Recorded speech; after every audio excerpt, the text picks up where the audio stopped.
because I already made some comments on how I've been thinking I need a big map on my wall and then those little tiny sticky notes, and so that I can remember who is in what time zone and in what country.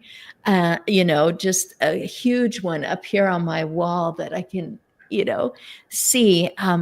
You have even more reason to have this tribute behind you, Lewis, to what occurred in your life. I know that you gave a webinar in just November, just weeks ago. And I know that you said to me that you were strategic about how you used what you were given so that you could stretch what probably would have been 12 months, and you were able to stretch that even farther.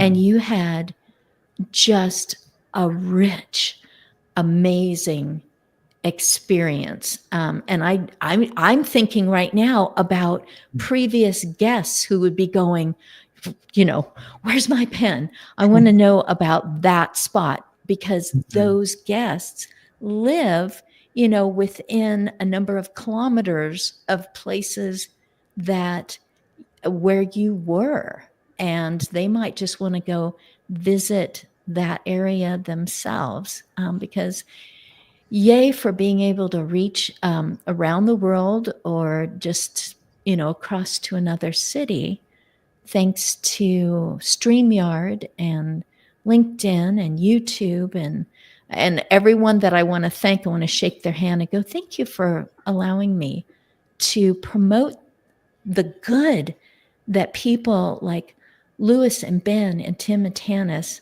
are doing. So Lewis, world traveler, literally, not even stretching it. We're 2 minutes in. That means I've been jabbering the whole time. I'm stopping. It's you. Yeah, well, thank you so much, Christine, for having me. So as you mentioned, with my Watson Fellowship, so the Watson Foundation, they basically fund a year of independent travel for graduating graduating college seniors within their institutions. So I was nominated by my institution, Davidson College.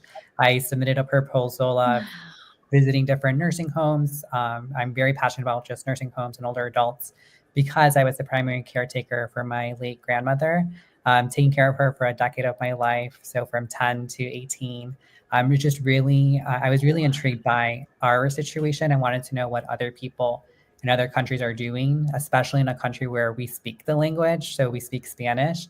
So being able to go to Latin America, but also push myself and go to countries like Nepal, where I don't speak the language, don't know nothing about the culture. So it really enriched my cross-cultural understanding of care and made me think about what can we do here in the United States to improve the aging situation, especially in the coming years. I'm not sure if you've heard about like peak 65, as many people are continuing to age. So now that I'm back here, I'm trying to figure out what can we do better, specifically here in Chicago, where I reside. I'm currently one of the volunteer ombudsmen for the city of Chicago. So going to different nursing homes and understanding what's happening and being able to support older adults. Is that LTC ombudsman or a different? Exactly. Yeah. Yay, long-term care. Yeah. I had to learn all this. When a person said to me, you'd make a good caregiver, it was blink, blink, blink. Oh, you mean work at a nursing home? And I said, well, there's a lot of different ways. But I ended up being a hired caregiver to go into individual homes. And you had that opportunity too, to just be with older people. Did you sleep in a nursing home? So actually, my favorite nursing home that I visited, Community Home Australia, they allowed me to sleep over their nursing home. It was a 24-hour immersive experience, and it was really great to understand the dynamics because their philosophy is truly a community embedded. So it felt like, I was visiting my grandparents or an aunt and uncle. It didn't feel like I was in an institution. It was very deinstitutional, which was very great. It is great. Wow. Some just recent one in Tasmania, one in the Sydney area, would just be like, yes, that. Okay, you said peak 65. Am I saying that correctly? Mm-hmm. Okay, Yeah. I haven't heard of that yet. Does it have to do with being 65 years old? Exactly. So in the coming years, in 2025, 2026, the demographics here in the United States, there's going to be a lot of people reaching the age of 65. So I am a scary, scary person, turning 65 in a few weeks.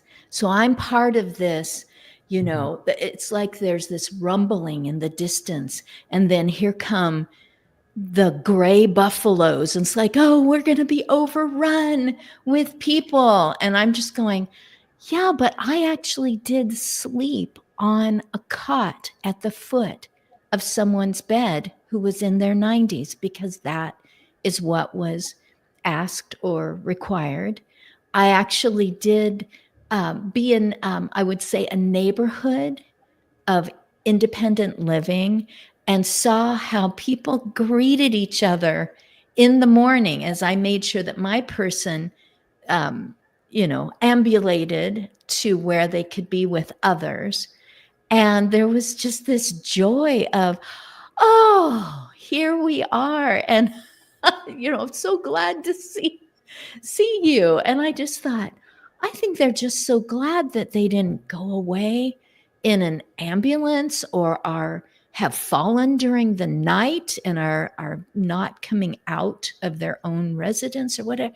I can just have a touch of what you said. I am not the only one on the screen who wants to hear more about what you did and also what you felt. There were 3 points that I recall from your webinar. I am going to swing around to someone who was not afraid to come back on the screen again. Ben said that he had a good experience 2 years ago, January 2023. And he's got some new stuff coming along. So thank goodness we do have the majority of an hour. So Ben Beddick, you also have something that's fresh and shiny and new, and you just took off the packaging. And boy, you're putting out, now that, I've contacted you and posted you, it's like, it's coming across my feed and I'm like, does he post that often, or do you just like have a renewed excitement about what you're offering? And I do want to say FREE, it's free. So that's a very good price. So Ben, Ben, you were a combat medic. That's the one that makes me stop and go, that is not a large group of human beings who can say that they've been a combat medic, but you have put yourself in situations, a lot of situations, podcasts, book writing, and you have a nursing degree, and there's just more and more and more. So I'm going to stop again and let you go, Ben. And thank you for your kind introduction there. And I'm super grateful to be here on your platform, sharing with everyone listening or taking in this content, however you've come to it or whatever brought you here. I hope that we can bring you something of value that will really inspire you to create a finer world. Ultimately, whatever roles I've had, it's largely, wanting to make our world a better place, to prevent suffering or reduce suffering or alleviate suffering in some way. And that's been my focus. That's taken on a number of different shapes and forms and different things. But the thing that I'm focused on right now is wellpublic.org. So it's well-public.org, which is a nonprofit organization. It's a 501c3 where we integrate tech, wellness, and education to create emotionally intelligent solutions for public service organizations. So basically, it's alleviating suffering, preventing suffering, and doing that in a way where we merge education with tech and wellness. And so when it comes to caregiving, some of the focuses that I've been focused on lately with my team is biometrics, being involved in caregiving having real-time data. So not just helping those that we're caring for, but also for the caregiver, right? We know so much of caregivers undergoing tremendous amounts of stress when you're watching your loved one go through some extremely troubling challenges or brain changes over time. The health of everyone involved is very important. And so for us to support that process so that it can be that tremendously rewarding, satisfying, relationship building process where we give to those who have given to us, where we are present with those that we care about deeply, and wanting to give them a rich quality of life into whatever they're experiencing that day, that night, that moment. Those are the things that we're focused on in what I've been doing lately. So I'm happy to share more about that. I certainly want to ensure that everyone gets moments to share the incredible work that they're doing here also. But that's what I've been focused on lately. In case someone has had to walk away from the screen, but they can still hear you, can you just tell us how they can get to see? I'm tuning in on the education part, because if you don't have the how to or the why for, and it's like, sounds cool, but I don't know what I even need to know. But in case someone has walked away and isn't looking, on the screen, or, thanks. Thank you to my hubby producer. Go ahead and say how they can get to that free information. Sure. So well-public.org, or you can go to my personal website, benbiddick.com, and you can go there and get as much information as you like. We recently just released a free course that you can access where it helps older adults navigate Facebook safely so that they can have connection, hopefully reduce some loneliness, and ensure that they're able to see those updates on what their grandkids are doing, or just be involved in a group online, whether that's something associated with a hobby, whatever it is. We're just trying to reduce isolation. And so that's an offering that we have. So if anybody that you're caring for just needs a little assistance to get onto Facebook, to do that in a safe way, to ensure they're not sharing financial information or having people take advantage of them with scamming or false accounts or things like that, but still being able to access and have rich relationships with others virtually if they have mobility issues, or if family members or friends are living in different countries, as we've talked about here, ways to stay connected during a time when people are dealing with loneliness. That's a free course.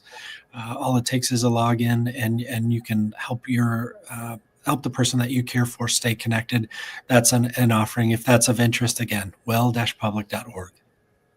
Thank you very much. Now, Tim and Tanis, this is, it's just like, no, it's not just like, because in my situation,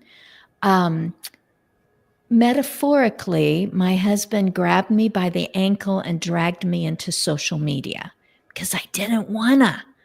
And he said, but the things that you are, in my mind, things are dreamed up, frameworked, fleshed out because of my years of not knowing answers to questions and wondering, why am I the only person in this house full of adults, some who benefit from my presence because I'm an extension. I dust that thing. I do an activity. I expedite those sundry items that a person needs to get done so they can get on to what they really want to do today.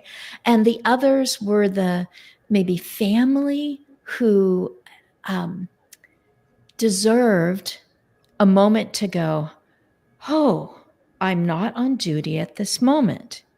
Christine's got it. Okay, why am I the only one with a badge and I don't know answers to questions like, is there a better device that we could be using for safety in the bathroom? Either asked by my client or by, and I'm like, Why don't I know these things? Where are the billboards that are telling me this? So this is my billboard. You guys are in this big rectangle saying there is a resource, there is an invention, there is information that has been created in such a way so that you can take it in and go, yes, I've got this now. I know what I need to be looking for. I know even words that I need to be Googling to find a device that will give me or give my loved one more independence in just, like I said, taking care of those sundry daily activities, things that you took for granted that you could open and close a door easily. And now there's an extra challenge to it. So thank you so much for being up here on my billboard. And I get to tell you too, for the first time, when I was at a point of being a hired caregiver, when I felt like I just really need something more. It was great because I actually applied it to several different places. And one of them just handed me a CD with a name on it, Teepa Snow, and said, you'll want to watch this. Then I was hired by a place, and I really loved that whole community because I had visited so many of my people that I had been some sort of assistant for, and that decided to move into that community. And they had a satellite where they sent me into private homes. And they said, oh, and part of your paid training is watching videos by Teepa Snow. And so Teepa went with me, though she did not know it. She went with me into those homes where I was writing down notes about what I had learned from my people, both the ones who were hiring me and the ones that I spent the most time with, so that I could approach a situation without making it escalate, or so that I could ease the mind of a person who said, I'm going to drive 20 minutes away. I promise I will call if something goes really awry. I promise I will not leave you out of what you're used to doing, maybe day after day. And there you were on a screen with the lady herself, and her daughter came onto my screen and talked to 4 of my previous guests. And we just had a little, Ask Amanda time. And she just rose to the occasion. And then the real show happened after the end of the hour, when everyone went, oh, phew, we're off camera now. You know what I really think about such and such, blah, blah, blah, blah. And they just went at it. So we'll stay all nice and polite for the actual broadcast, unless, I don't know, maybe you guys, feel so at ease now in front of a camera that you'll be like, no, this is real life with us. So Tim and Tanis, I'm so glad that I get to know more about you and about why you've ended up on people's screens. Well, thank you so much for having us. Yeah. We appreciate the opportunity to reach out to more people and meet awesome people like yourselves, hardworking, caregiving types, right? Yeah, so. If it wasn't for people like you guys, EchoBox we wouldn't be on these screens. First of all, hello, great to meet you all. And we by all means, I don't think we should really be here. We don't have a caregiving background. We don't really like technology all that much. We're not really good with business. And so here we are. But we had an idea that basically was inspired by a gentleman who used the sound of his wife's voice on an answering machine. She'd passed away. And so he listened to it when he was down or when he needed inspiration. And his service provider lost, or they upgraded their system, which meant everyone had to make a new recording. So for this gentleman, he lost the sound of his wife's voice. And the video we saw was the team finding it and giving him the sound of his wife's voice back. So huge touching moment. And after we had a minute to think about it, we kind of realized, there's not too many options, technology and seniors. It's not, it's a difficult kind of mix. It's a lot for them all at once. It's complicated. Most big businesses focused on younger generations that have more money to spend. And so it's fast and flashy. And we just felt terrible for this old man that was relying on a single snippet of ribbon, basically, to listen, to access his wife's voice. So we started EchoBox off like as a doodle on a napkin on our kitchen table, and that's no joke. And our pilot model was just about capturing grandma or grandpa's voice, favorite songs or movies, smells, stories about childhood toys, just preferences and comforts, things that they love about life. We saw it much more as a family-based legacy piece. I think that's where we kind of got a little bit of attention. We had some local news coverage go national here in Canada, and we kind of used that to that kind of propelled us into possibly reaching out to the BBC in the UK, because that was the broadcasting corporation that we saw the original video of the gentleman from. And they wanted to do a follow-up story. So all of a sudden, EchoBox was on the BBC international. It went from our napkin to international in about a year and a half. But that was really just the starting point. Caregivers from all over the world started saying, this is going to bridge the gap in dementia. It's going to be, it's going to combat caregiver burnout. It's going to be a leading technology in person-centric care. All of these things, the hair on my arm is actually rising right now. But yeah, we kind of had to pivot. I think we kind of grew us up. We took our little idea, which we thought was cute and lovey-dovey, and it suddenly became, people were calling it, a tool and revolutionary, groundbreaking, all these things that we were being called entrepreneurs, which is just not, it still makes me itch all over. Yeah, it's a big learning curve. Right. Yeah. But I guess to wrap it up, in the last couple of years, people like yourself have informed us of what this daily struggles of the ins and outs of caregiving, what people really tackle on a day-to-day basis, and what sundowning is, and what LTC, long-term care, is, and all these different, we're just drinking out of the fire hose all of a sudden, trying to make sense out of it. And it's really helped us simplify our design. We had to go right back to the drawing board and start all over again. It's been timely, it's been time consuming, and it's been costly. But again, every single month that goes by, something else happens. We get support from the government, or we suddenly get invited down to Austin to go to a conference for hospice care, and we're just, eyes wide open. And so, yeah, long story short, we just launched our current model a few months ago, and we tested it in groups all around North America. And we're just about, before we go into a marketing campaign, we're going to get into some facilities here locally, just to try to engage communities with capturing the little things about life that people love. Nothing like medications, nothing like schedules. It's just what Ben was talking about, emotional intelligence, just kind of what makes people tick. And, there's whether we're talking about a rotating door of care and people like having to be introduced to a community and learn all of these things at once about people.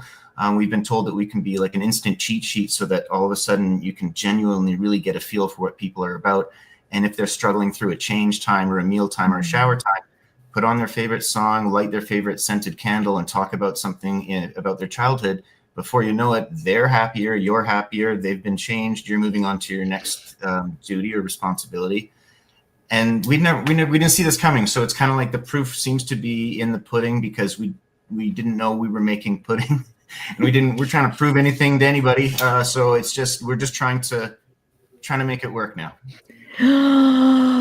Oh, wow. You described that very well. Tennis, am I interrupting you? Were you going to add one more thing? No, I did all the time. No, you did. I was just going to say, it's been an incredible journey, and we've learned so much. And we're loving it, and it's our main motivation, and we couldn't be more excited to continue trying to forward the technology. Oh my goodness. Oh, this is just personal. When were you in Austin? Last February, about 11 months ago. Okay. We were here in April Okay. for the eclipse.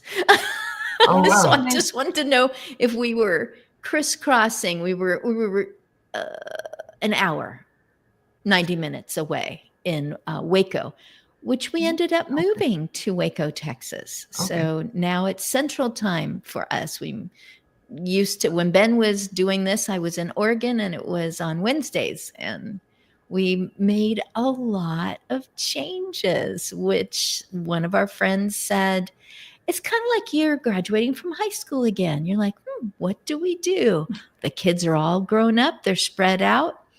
And I said, we didn't do it on purpose. So similar to you, we did not go, let's go on a vacation and find a place to move to at all. But I'm really thrilled to be in this hub and hubbub of people going, and this is what else we want to be doing about aging, for people aging. Oh, for us, we're aging. We're going to be them before we know it. What is the them thing? Them and us kind of, here I am about to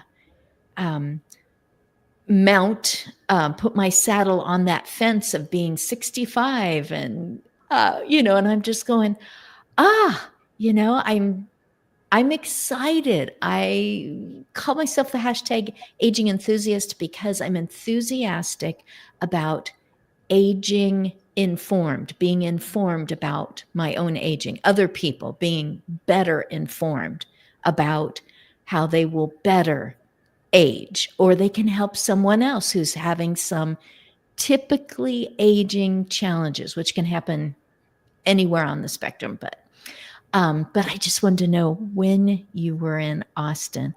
Thank you, all of you, for pouring into something that really doesn't have, okay, the bucket is full, so I can stop and walk away. It's been done.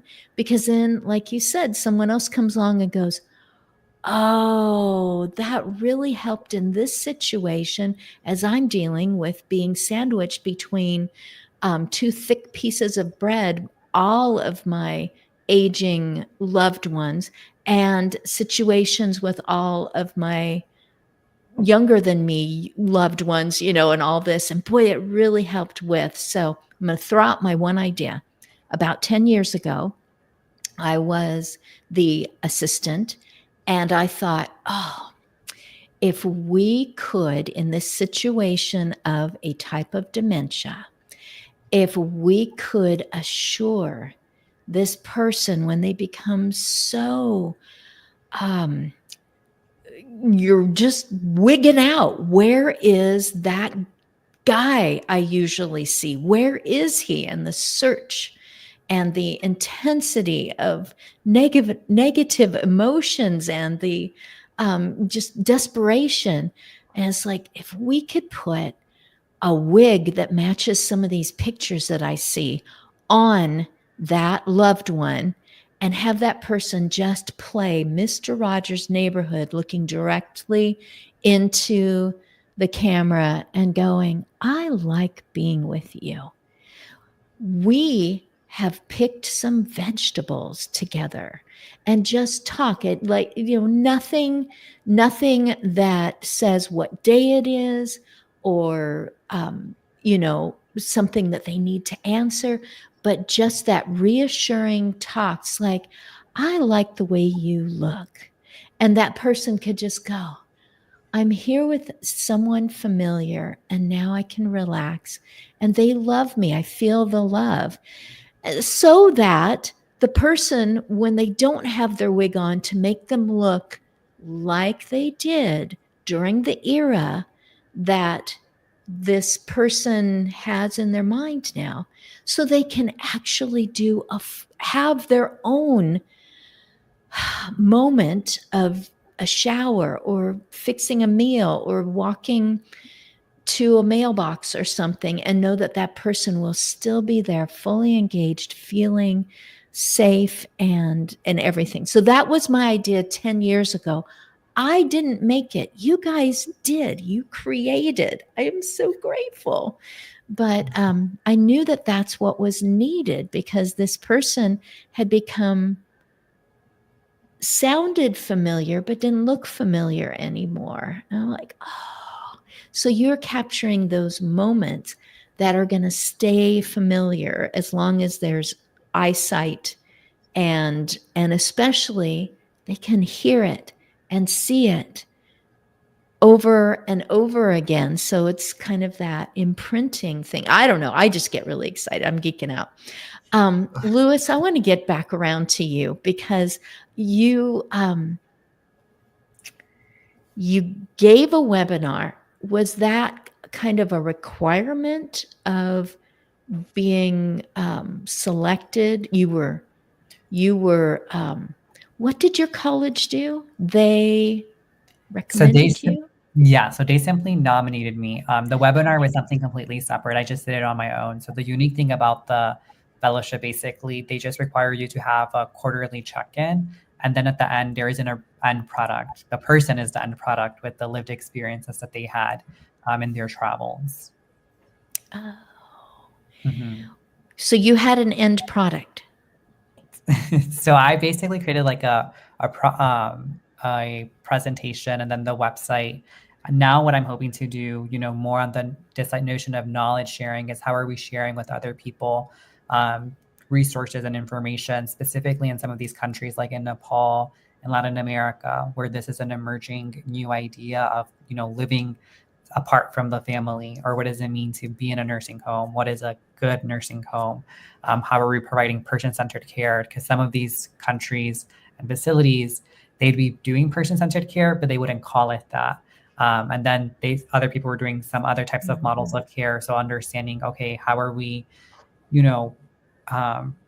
providing the care, but also thinking about how can we improve the care and how are we adapting to the evolving needs of older adults? Because I know when I cared for my mother and grandmother, I was constantly thinking about like how am I adapting what I'm doing to their needs, because their needs wasn't necessarily stagnant throughout. It was constantly changing. Eventually when they became nonverbal, how am I developing a nonverbal way of communicating with some of these people?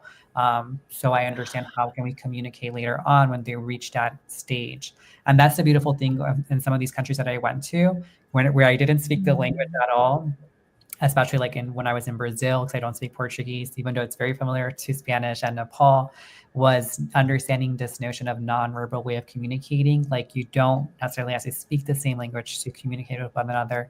So how are we, taking away the status quo of our verbal communication and thinking about our body movements and those types of things? Because with my mother and grandmother, for example, frequently like collar pulling was a frequent form of communication, but a lot of people see that as a threat. If someone's going like this to you, you see it as a threat, but you shouldn't necessarily think about it in that way at first.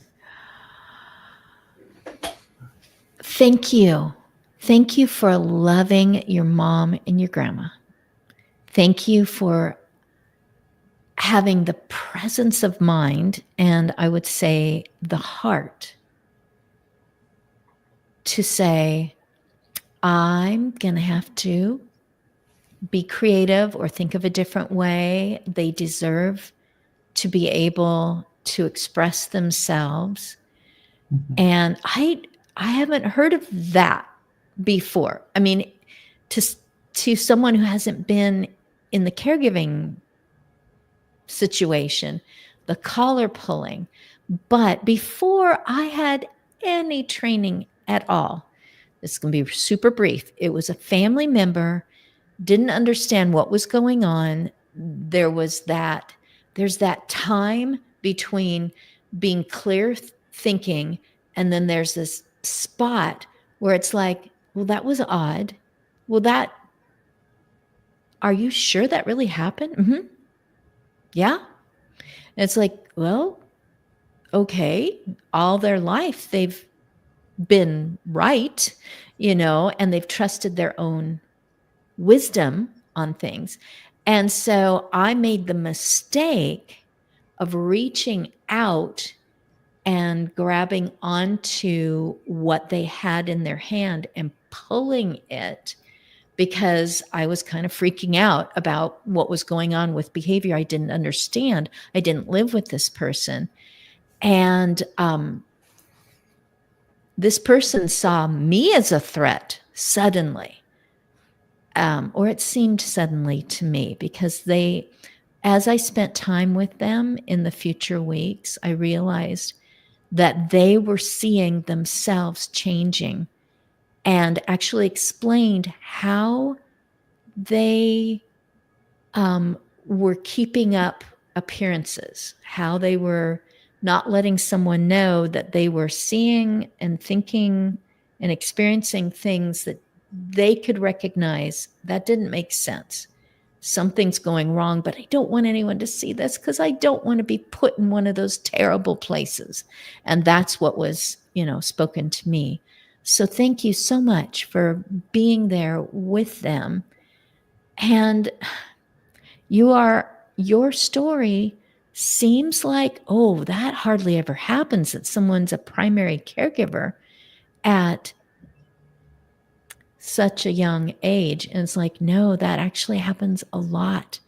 And it's just, it's not brought out. And one, person that's half my age said, why would I want to go to school and even explain what it is that I'm doing for my loved one when I'm not at school?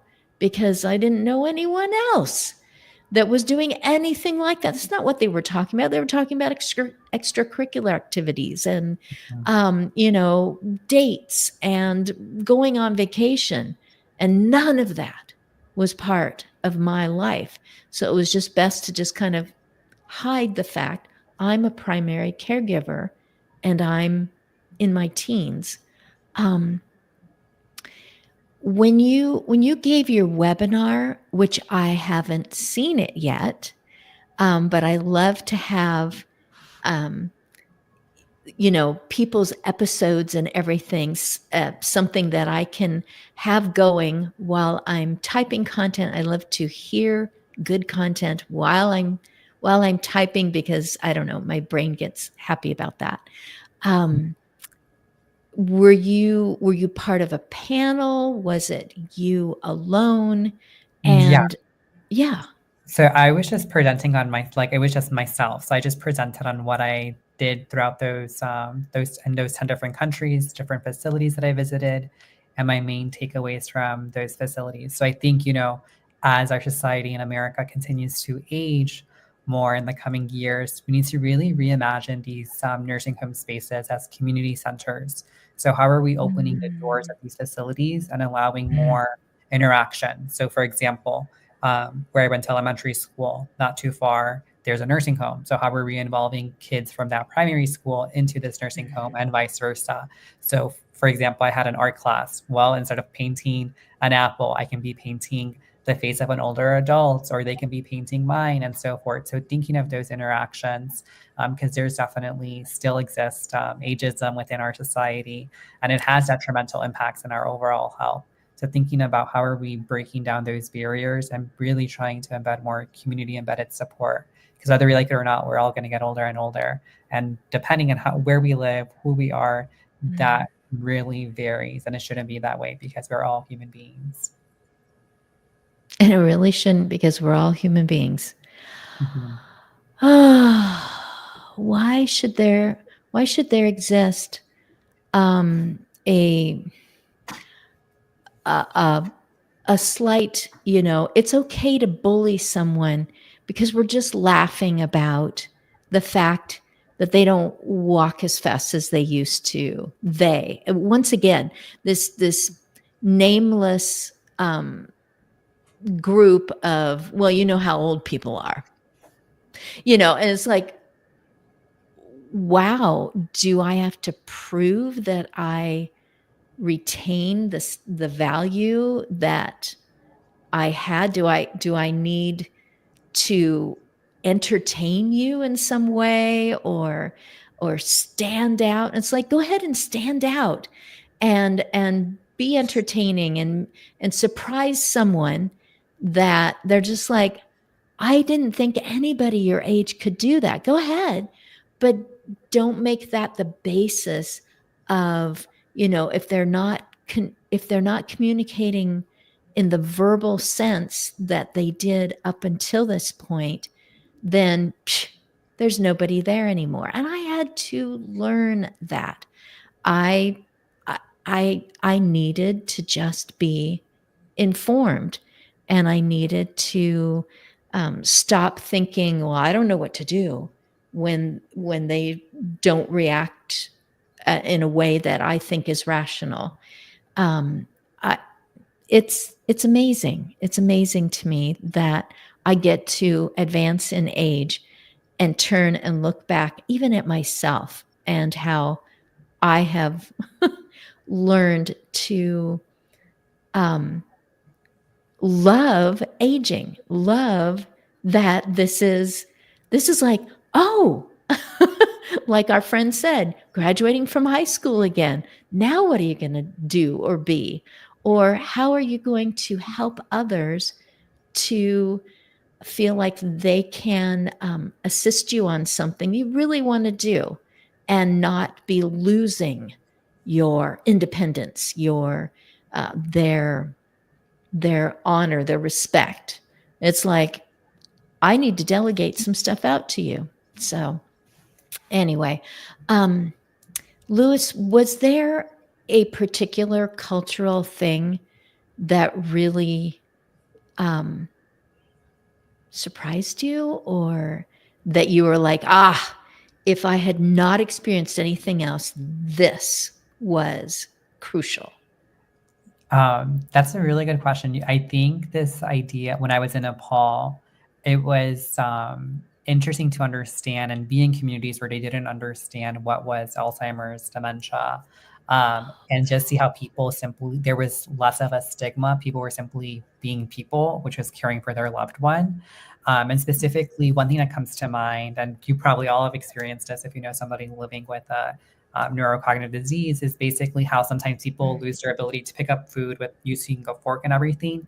So they would typically use their hand. Well, in Nepal, it's very common and part of the culture to eat with your hand. So it was very beautiful to experience that, be in a community and space where people are eating with their hands and not have any stigma. Because in all these previous countries that I went to, there was always somebody correcting an older adult. And even in my family included, with my grandmother, with my mother, they were like, use a fork, use a spoon. And that always breaks my heart, specifically with my grandmother, because I remember when she started doing that, I was like, okay, grandma, let's eat with our hands. It's okay. Obviously making sure that our hands are clean and whatnot, but being able to, again, accept a human being and allow them to become in this stage of becoming instead of this stage of conforming into using a fork, using it. Because if it's hard to pick up the fork or spoon, how are we accommodating to someone's evolving needs? So it was really beautiful to be in a space like Nepal and experience that firsthand, where it's actually the norm and part of the culture to do. So every morning, every lunch, dinner, we would be using our hands to eat. And it was hard, I will admit, at first, but the month that I spent there, it was very eye-opening and really cool to just like realize, like, hey, I left a spoon or fork at home. That's okay. I can use my hand. And again, how are we normalizing that instead of having a stigma? Because in a lot of other cultures, for example, when I was eating a pizza here in the United States, we could eat with our hand. Well, when I went to one of these countries, they gave me a fork and a spoon, and I was like, oh, this is very interesting. I would not be eating my pizza in this way. So I would say Nepal really enriched my understanding of how it's okay to be outside of the boundaries of quote unquote the norm. Simply, how are we making sure we're doing things that are okay? Wow. It's like a little brochure. Welcome to the culture of neurocognitive disease living. This is, what you're seeing is actually wonderful and part of life in Nepal, and have a family go, oh, I guess I can be okay now that my dad's not using a fork. It's like, okay, so this isn't going to be more stigmatizing, or I can just look at it a different way. And he is going to feed off of my body language and the sound in my voice anyway. He's going to know I'm not upset about exactly what he's doing. So I love it. Hey, Ben, I want to make sure that I swing back in and say, were you working on something different, or was this already hatching 2 years ago when we were talking on screen? Well, it's just a different format for, ultimately the goal is to reduce suffering, right? So this is some opportunities just open where that unique formulation of some situations are for profit, which allow certain benefits, some nonprofits, and some different resources that we had became available. So how can we best serve the need that's out there? And as you're hearing, from your amazing guests here, it's that human experience, and every human going through the experience of living from birth to aging to death, the entire continuum of the experience of living, and the awareness of being alive during and throughout to create this experience in a humane, compassionate, and celebratory experience. It's tremendous. We oftentimes get very skewed and distracted from the humanness of our experience. And that's what I love about your guests and what they've created, and what it looks like, Tim and Tanis, in what you've done is, it sounds like it even shocked you, the response of that human experience, and how deeply people wanted that, needed that, craved it, desired that connection. And with the brain changes that happen, and how music and sound and auditory stimulus it's one of the last parts of the brain, right, to be damaged or to be harmed. And so our humanity can last so deeply with that auditory function. And is it Louise or Lewis? How do I pronounce your name, sir? Lewis is fine, either or. Yes, okay.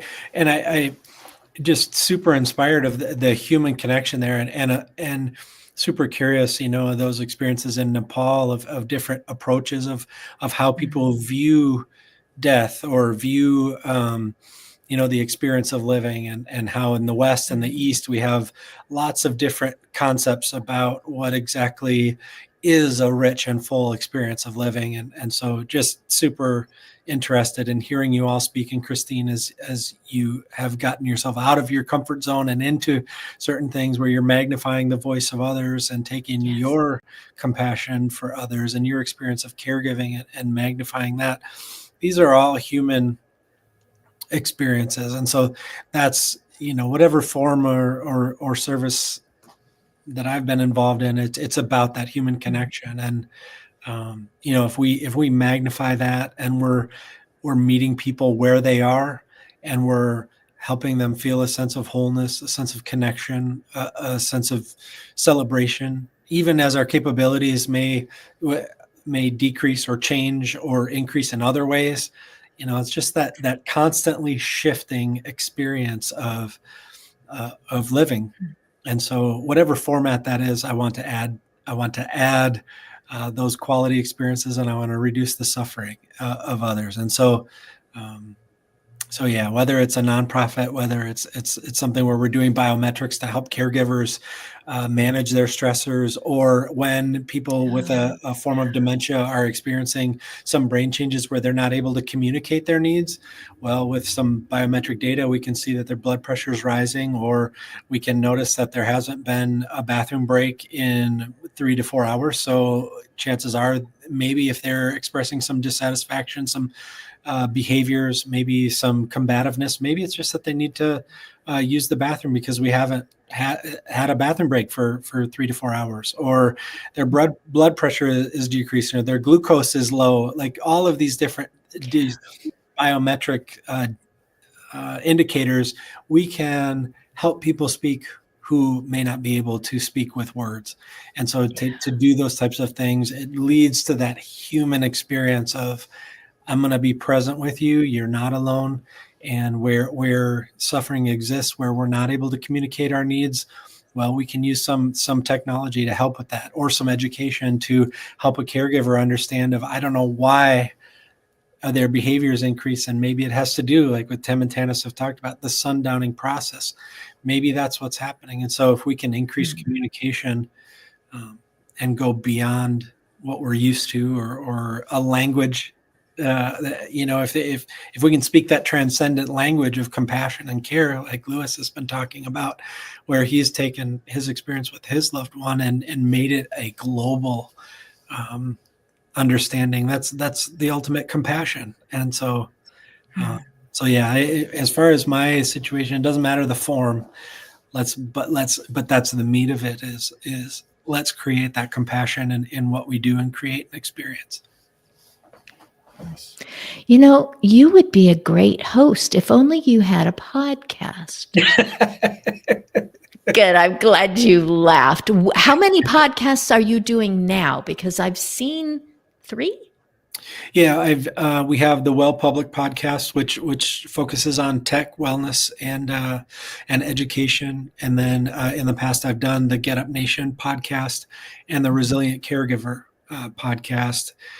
So those are a few. If people want to check that out, you can go to benbiddick.com and sample some of that content if you're interested in that, and if that resonates with you. Yay. Hey, Robertses, do you hear the segue? Whoop. Did you guys just have a podcast drop? Yeah. Yeah, we did today. Yeah, we were on Love Conquers Alls with Susie Singer-Carter and Don Priest out of LA, I believe.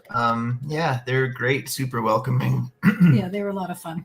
We usually sweat bullets while we're on podcasts, so it was nice that it was a little, it was nice and relaxed like this one. So it was, we just work ourselves up, but they're great. And they just dropped it, I think, last night, and we got a little email saying, spread the word. So this morning we were busy doing that. And almost late for this one because we were just trying to do as much as we could before we jumped on. So, but it was fantastic. They are great people. Oh my goodness. So I see aspects of aging, quotes around it, because it's the title that I gave to what I thought I wanted to do, which apparently is true because I started in August of 22. So this is what I want to do each week. I think of it as this low, like it's over not a really deep chasm, but there is a gap there.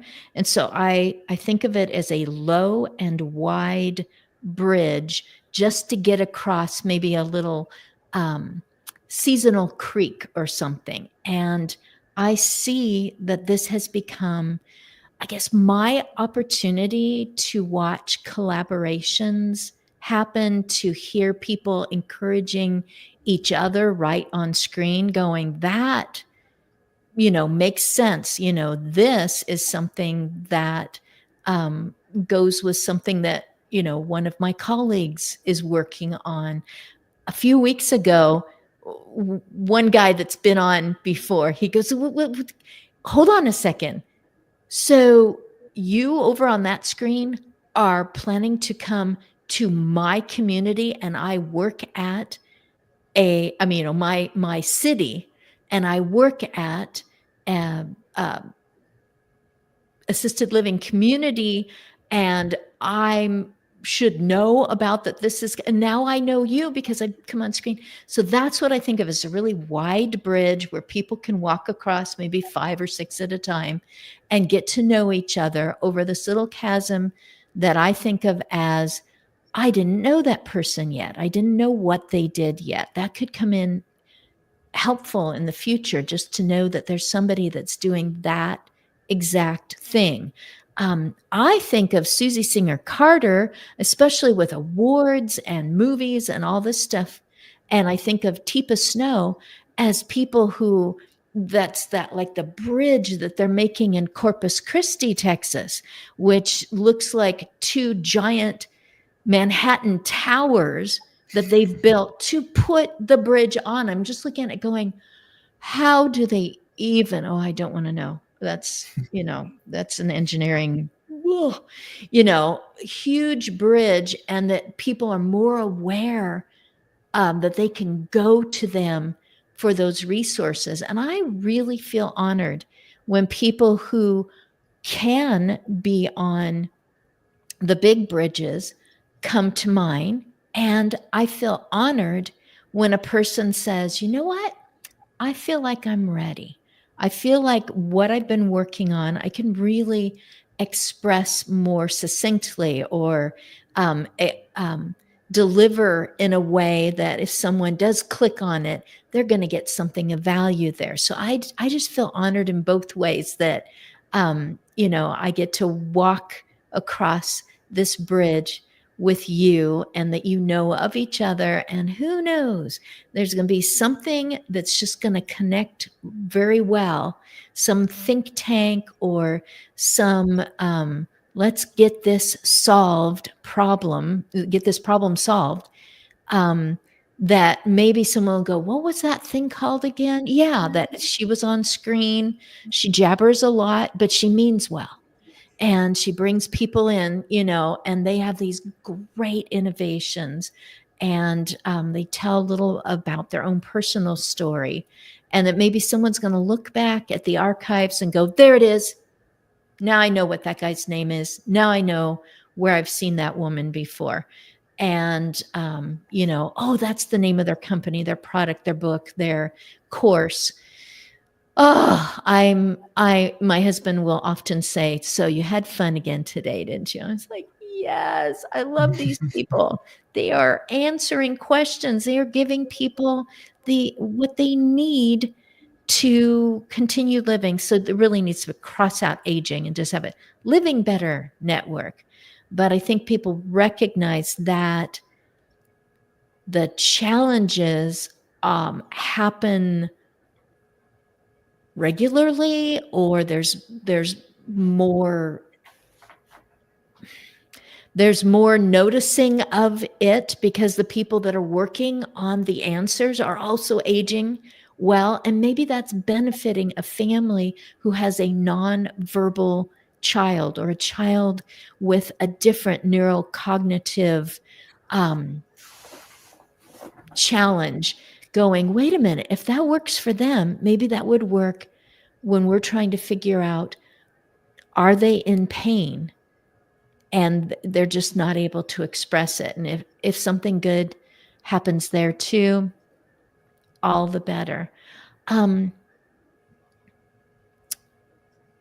We're at a perfect moment for each of you to simply say where you want people to be able to go. And if it can be repeating again what you said earlier, and then I'll wave and let you go on with your day. I'm so grateful that each of you, I say sculpt it out, because it isn't just that you chopped a spot in your calendar, but you made sure that you showed up and really gave something of substance for the sake of a person you will never meet, but you know what it's like because you've walked in their shoes and you've walked alongside them. So thank you so much. Let's go in reverse order. Tim and Tanis, what do you want people to remember for sure? Well, you can check us out at echobox.ca. So echobox.ca. That's our website. And that's where you can learn everything about us, our story, some of the wonderful caregivers we've encountered on this big journey. And you can join for free and check out the technology. And if you like what you see, then sign up. Tell a friend. Yeah. Tell the whole bunch. Yay! And for uspeople.ca is yes, Canada, right? Yeah. Good. .com was taken. Or that. Yeah. Ben. Hi, thank you so much for anybody taking in this content. It's been an honor and a pleasure to be here. Thank you for Christine for hosting. And it's been an honor to be with such amazing guests here to be sharing. And so I would encourage anybody who's interested in building solutions involving tech, wellness, and education to learn more about what I'm doing at wellpublic.org, or you can just go to my website, benbiddick.com. Thank you. Yay. BenBiddick? That's correct. Good. I was looking at the camera instead of reading the thingamajigger. And Lewis, who Again. has different ways to pronounce his name, and said, let's just go with Lewis today. So he gets to, put on his alter ego at times. What do you want people to remember? Yeah, again, thank you for having me today. Check out my website if you'd like to learn a little bit more about my travels, watson.ljcordero.com. And feel free to connect on LinkedIn if you'd like to continue the conversation. I'm still working on a final paper and reflection of my entire travels, but trying to also disperse it to those other people in other countries. Because again, a lot of people, especially here in the United States, we're working in silos, but we need to be networking and talking to one another to really develop solutions where it's going to benefit all of us. Because as I said earlier, we're all aging and getting older and older. Exactly. And that's a good thing. Hey, bye, you guys. Thank you so much. I'll let you go on with your day. I'm grateful that you were here, that we were together. Bye-bye. Thank you. Thanks a lot. Thank you.